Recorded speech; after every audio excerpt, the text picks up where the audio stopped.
The time was set. We knew where we were going. We knew what time we had to leave.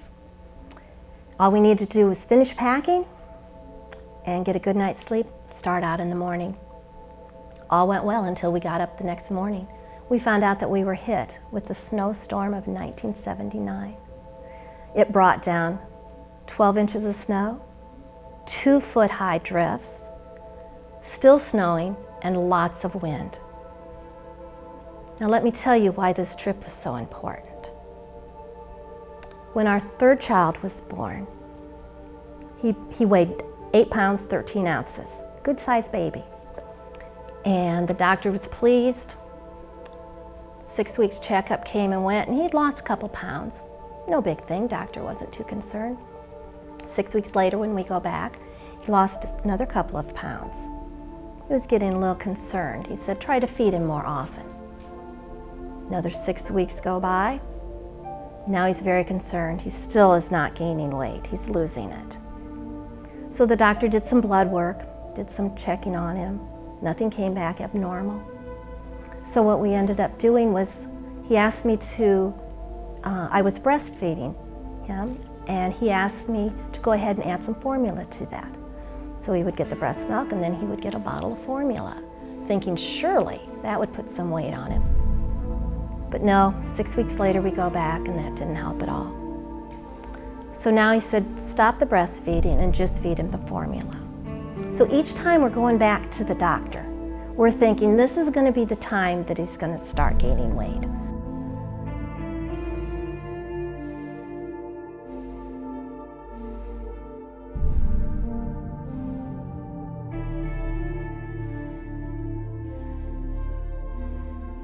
But each time we go back, we hear the same thing. He's losing weight, and we can see it. There are many pictures that we have that you can see where he's losing the weight. So on the next time we went in, our doctor, pediatrician, he said that he needs to see a specialist.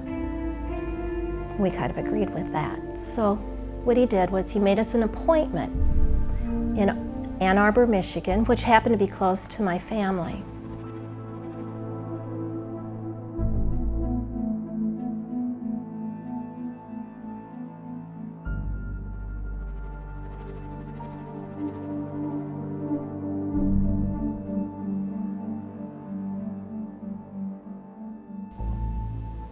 Only thing was we couldn't get him in for almost 3 months.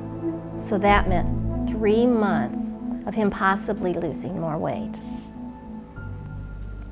So the morning of the snowstorm, when everyone is saying, you can't go, there's just too much snow, it's not safe. My husband was so concerned. You know, his wife and his son going out on this trip.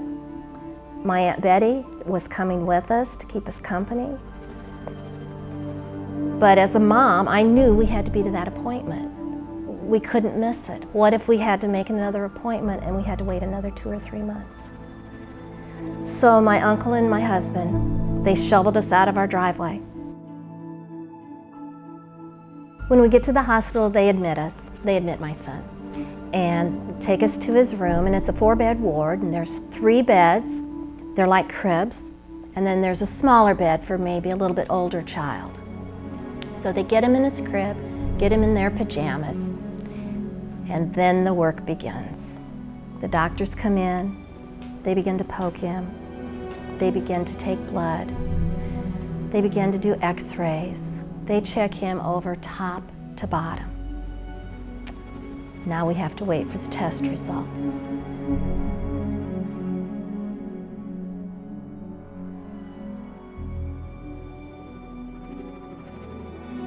That afternoon, the test results came back on the blood work, and it showed nothing wrong. Nothing at all. So we were very pleased to hear that. Later on that evening, one of the other tests came back, and everything was normal. So the next thing they did, they invited my son and myself into this large conference room. Now I remember this conference room very well. We walked in, and I'm telling you, it was 3 miles long, and there were 150 people on this side and 150 people on this side. That's what it felt like. Actually, there were 10 people on this side, 10 on this side, and 1 at the end. My son and I were at the front, and they all introduced themselves. Some were doctors, the others didn't say who they were, but as the questions went on and on and on, it became very apparent of who they were. Questions were asked as, how many children do you have? Did you want this child? You're pregnant now. Do you want this child? Do they have their own bedrooms? Do they get along? Do they have their own beds? Questions like this just kept going on and on. And you feel funny having people ask questions like that, but if there's one answer you could give that they would know what was causing him not to gain the weight, it would be all right. As time went on, we had pictures, and I would look back and I would see how healthy he was when he was born. And then I could see 2 months later the difference in how much weight he had lost. And then the next month, oh, he really didn't look that bad. He didn't lose much that time. But now, he's really skinny. If he loses much more weight, it'll be a problem.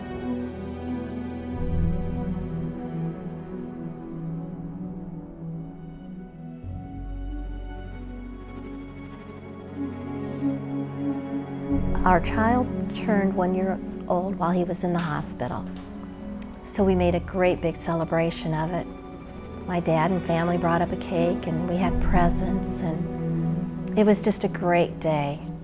He ate the cake, and I'm thinking in my little mind, I'm thinking, oh my goodness, maybe he'll put some weight on with the cake. But it was a fun day. It was a day that we didn't have to think about the needles and tests and the what ifs and all the things that just are on your mind when you know something just isn't right.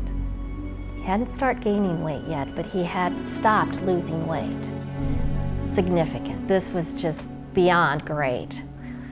So hopefully he would start to gain weight at this point. So they wanted us to stay.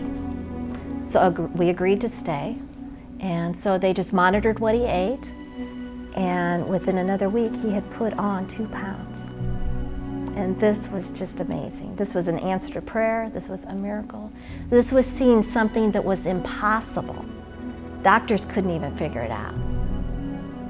But with God involved, again, it became possible.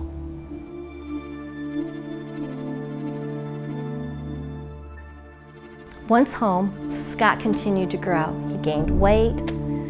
He was so glad to see his dad. He was so glad to see his sisters, just as glad as they were to see him. Oh, did I say Scott? Are you wondering which Scott? Yes, it was Pastor Scott. The Scott that you see.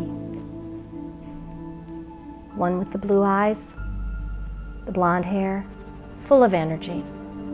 That was the Scott that 30-some years ago was in a hospital being told he wasn't gaining weight and he wasn't growing. He was told something that was very, very impossible.